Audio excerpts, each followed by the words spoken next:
आपण पाहत आहात भारतीय जनमत, आपला चॅनल.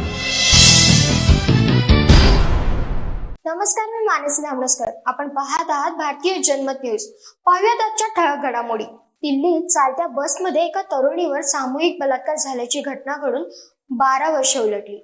मात्र अजूनही महिलांच्या सुरक्षेचा विषय नेहमीच चर्चेचा ठरतो.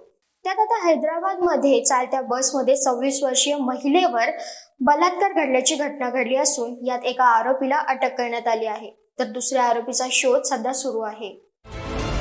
राजधानी दिल्लीत चालत्या बसमध्ये एका तरुणीवर सामूहिक बलात्कार झाल्याची घटना घडून जवळपास 12 वर्षे उलटली आहेत. मात्र अजूनही महिलांच्या सुरक्षेचा मुद्दा नेहमी चर्चेचा विषय ठरतो. दिल्लीतील घटनेनंतर देशभरात महिलांवरील अत्याचाराच्या लाखो घटना समोर आल्या. हैदराबादमध्ये नुकतीच दिल्लीच्याच घटनेची आठवण ताजी करणारी एक दुर्दैवी घटना समोर आली आहे. चालत्या बसमध्ये एका 26 वर्षीय महिलेवर बस चालकासह त्याच्या मित्राने सामूहिक बलात्कार केल्याची घटना घडली असून 24 तासात लैंगिक अत्याचाराची हैदराबादमधील ही दुसरी घटना आहे. उस्मानिया युनिव्हर्सिटी पोलीस स्थानकात सोमवारी मध्यरात्री 12च्या सुमारास आलेल्या फोन नंतर सर्व सूत्र फिरली आणि पोलिसांनी तातडीने कारवाई करत एका आरोपीच्या मुसक्या आवळल्या. पुढील तपास केल्यानंतर सगळा प्रकार स्पष्ट झाला.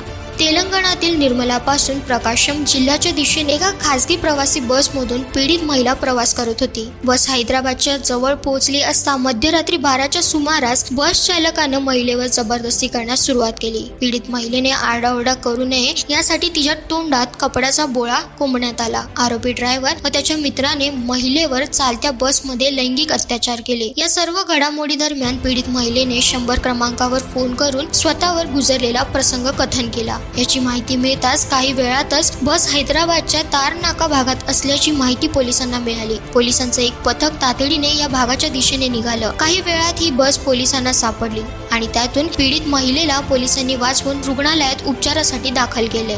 यावेळी पोलिसांना बसचा चालक व पहिला आरोपी सिद्ध याला अटक केली. दुसरा आरोपी कृष्णा मात्र पोलिसांनी बस अडवण्याआधीच पळून गेला होता. तो मेटुगुड्डा या भागातून बसमधून उतरल्याची माहिती सिद्ध याने पोलिसांना दिली.